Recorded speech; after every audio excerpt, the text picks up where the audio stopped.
Welcome to Shivprakash classes. Shivprakash classes में सभी साथियों का स्वागत है। दोस्तों, आज साइंस का BCMCQ क्वेश्चन सीरीज के विषय में डिस्कस करेंगे जो परीक्षा की दृष्टि से बहुत ही महत्वपूर्ण है।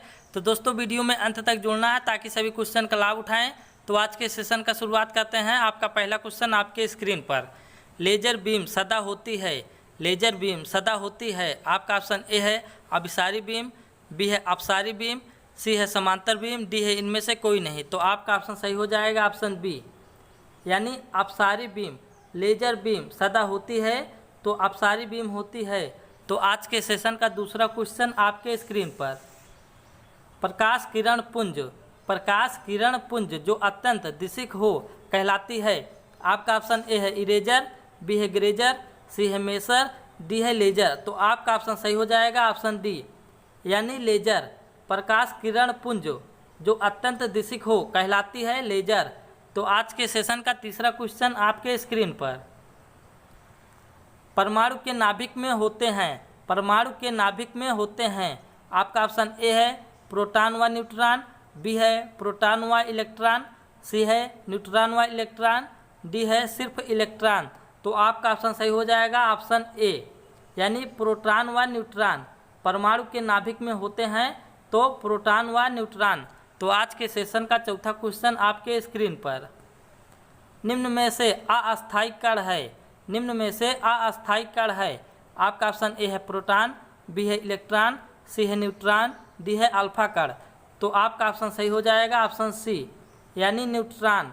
निम्न में से अस्थायी कण है तो वह है न्यूट्रॉन।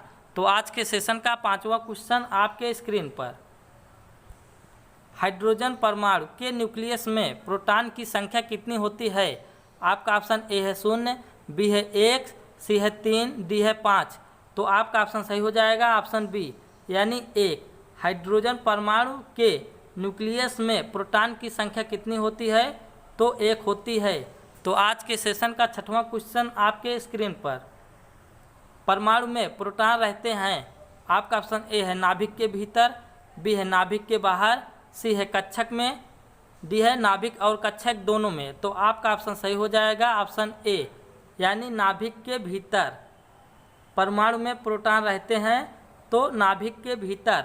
तो आज के सेशन का सातवां क्वेश्चन आपके स्क्रीन पर, इलेक्ट्रॉन वहन करता है, इलेक्ट्रॉन वहन करता है। आपका ऑप्शन ए है 1 यूनिट ऋणावेश, बी है 1 यूनिट धनावेश, सी है 2 यूनिट ऋणावेश, डी है 2 यूनिट धनावेश। तो आपका ऑप्शन सही हो जाएगा ऑप्शन ए, यानी 1 यूनिट ऋणावेश इलेक्ट्रॉन वहन करता है तो 1 यूनिट ऋणावेश। तो आज के सेशन का आठवां क्वेश्चन आपके स्क्रीन पर, कोबाल्ट 60 आमतौर पर विकिरण चिकित्सा में प्रयुक्त होता है क्योंकि यह उत्सर्जित करता है। आपका ऑप्शन ए है अल्फा किरणें, बी है गामा किरणें, सी है बीटा किरणें, डी है एक्स किरणें। तो आपका ऑप्शन सही हो जाएगा ऑप्शन बी, यानी गामा किरणें। कोबाल्ट 60 आमतौर पर विकिरण चिकित्सा में प्रयुक्त होता है क्योंकि यह उत्सर्जित करता है गामा किरणें। तो आज के सेशन का 9वां क्वेश्चन आपके स्क्रीन पर, समस्थानिक होते हैं, समस्थानिक होते हैं किसी एक ही तत्व के परमाणु जिनका, आपका ऑप्शन ए है परमाणु भार समान किंतु परमाणु क्रमांक भिन्न होता है, बी है परमाणु भार भिन्न किंतु परमाणु क्रमांक समान होते हैं, सी है परमाणु भार तथा परमाणु क्रमांक दोनों ही समान होते हैं, डी है इनमें से कोई नहीं। तो आपका ऑप्शन सही हो जाएगा ऑप्शन बी, यानी परमाणु भार भिन्न किंतु परमाणु क्रमांक समान होते हैं। समस्थानिक होते हैं किसी एक ही तत्व के परमाणु जिनका परमाणु भार भिन्न किंतु परमाणु क्रमांक समान होते हैं। तो आज के सेशन का 10वां क्वेश्चन आपके स्क्रीन पर, किस तत्व के सर्वाधिक समस्थानिक होते हैं, किस तत्व के सर्वाधिक समस्थानिक होते हैं। आपका ऑप्शन ए है यूरेनियम, बी है रेडियम, सी है हाइड्रोजन, डी है पोलोनियम। तो आपका ऑप्शन सही हो जाएगा ऑप्शन डी, यानी पोलोनियम। किस तत्व के सर्वाधिक समस्थानिक होते हैं तो पोलोनियम के। तो आज के सेशन का 11वां क्वेश्चन आपके स्क्रीन पर, सबसे पहला नाभिकीय रिएक्टर बनाया था, सबसे पहला नाभिकीय रिएक्टर बनाया था। आपका ऑप्शन ए है फर्मी, बी है रदरफोर्ड, सी है न्यूटन, डी है आइंस्टीन। तो आपका ऑप्शन सही हो जाएगा ऑप्शन ए, यानी फर्मी। सबसे पहला नाभिकीय रिएक्टर बनाया था? तो फर्मी ने। तो आज के सेशन का 12वां क्वेश्चन आपके स्क्रीन पर। एक भारी नाभिक के दो हल्के नाभिकों में टूटने की प्रक्रिया को कहते हैं? आपका ऑप्शन ए है नाभिकीय संलयन, बी है नाभिकीय विखंडन, सी है रेडियो एक्टिव विघटन, डी है द्रव्यमान क्षति। तो आपका ऑप्शन सही हो जाएगा ऑप्शन बी, यानी नाभिकीय विखंडन। एक भारी नाभिक के दो हल्के नाभिकों में टूटने की प्रक्रिया को कहते हैं नाभिकीय विखंडन। तो आज के सेशन का 13वां क्वेश्चन आपके स्क्रीन पर। संभारिक होते हैं किसी एक ही तत्व के परमाणु जिनका? आपका ऑप्शन ए है परमाणु भार समान किंतु परमाणु क्रमांक भिन्न होते हैं, बी है परमाणु भार भिन्न किंतु परमाणु क्रमांक समान होते हैं, सी है परमाणु भार तथा परमाणु क्रमांक दोनों ही समान होते हैं, डी है सभी सत्य है। तो आपका ऑप्शन सही हो जाएगा ऑप्शन ए, यानी परमाणु भार समान किंतु परमाणु क्रमांक भिन्न होते हैं। संभारिक होते हैं किसी एक ही तत्व के जिनका परमाणु क्रमांक क्या होता है? परमाणु भार समान किंतु परमाणु क्रमांक भिन्न होता है। तो आज के सेशन का 14वां क्वेश्चन आपके स्क्रीन पर। रेडियो सक्रिय पदार्थ उत्सर्जित करता है?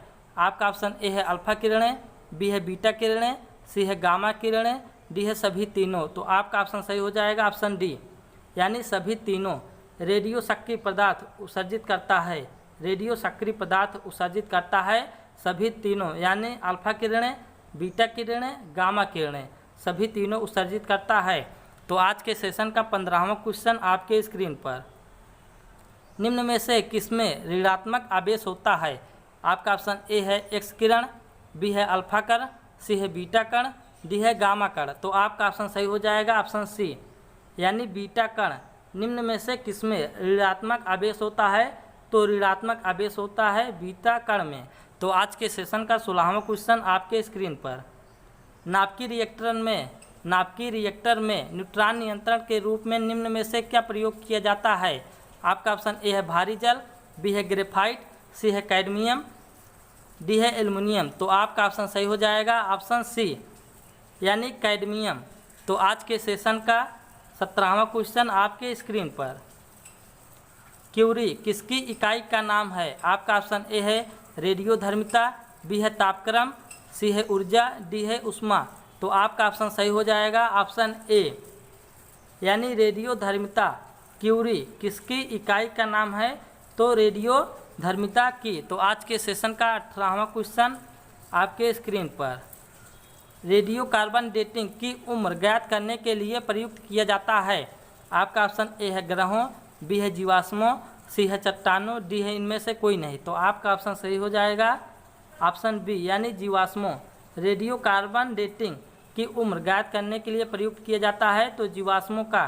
तो आज के सेशन का 19वां क्वेश्चन आपके स्क्रीन पर। परमाणु रिएक्टर क्या है? परमाणु रिएक्टर क्या है? आपका ऑप्शन ए है परमाणु बम निर्माण स्थल, बी है भारी पानी का तालाब, सी है U-238 का उत्सर्जक, डी है आणविक भट्ठी। तो आपका ऑप्शन सही हो जाएगा ऑप्शन डी, यानी आणविक भट्ठी। परमाणु रिएक्टर क्या है? तो परमाणु रिएक्टर आणविक भट्ठी है। तो आज के सेशन का 20वां और लास्ट क्वेश्चन आपके स्क्रीन पर। तारे अपनी ऊर्जा प्राप्त करते हैं? तारे अपनी ऊर्जा प्राप्त करते हैं। आपका ऑप्शन ए है नाभिकीय संलयन से, बी है गुरुत्वीय संकुचन से, सी है रासायनिक अपक्रिया से, डी है नाभिकीय विखंडन से। तो आपका ऑप्शन सही हो जाएगा ऑप्शन ए, यानी नाभिकीय संलयन से तारे अपनी ऊर्जा प्राप्त करते हैं, तो नाभिकीय संलयन से। तो दोस्तों मैंने आपके साथ 20 साइंस का MCQ डिस्कस कर लिए हैं। यदि कोई भी स्टूडेंट क्लास को पहली बार देख रहे हैं तो शिव प्रकाश क्लासेस को सब्सक्राइब कर दें, लाइक करें, शेयर करें, सब्सक्राइब जरूर करें। धन्यवाद, thank you, love you all friends, bye bye, take care, धन्यवाद।